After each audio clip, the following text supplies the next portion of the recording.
No, I was really lucky. In one of my roles, I was able to improve employee satisfaction by 30%. And that was a metric. I literally, I put that on as part of my OKRs. And like I said, I reported to the board because it does impact revenue and we can drill into that. But one statistic I find incredibly fascinating is 59% of employees are more apt to stay in an organization if they are satisfied.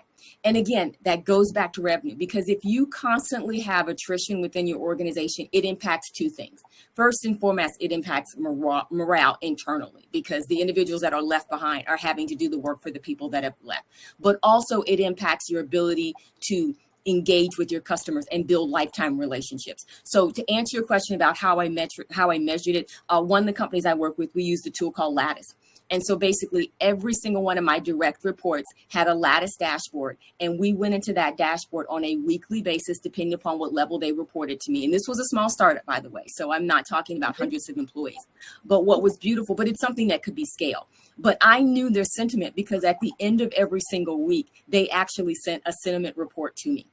And what it allowed me to do was pivot because oftentimes you're waiting until a 90 or a 60 or sometimes a 6-month review. And by that time, particularly within customer success, it's too late to course correct for your employees. But on a weekly basis, I could sit down with my team and literally it's a smiley face emoji.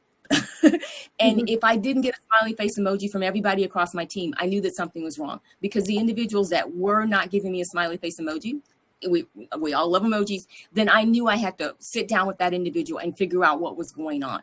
But I really focused on three things with my teams, and I call them the 3 C's.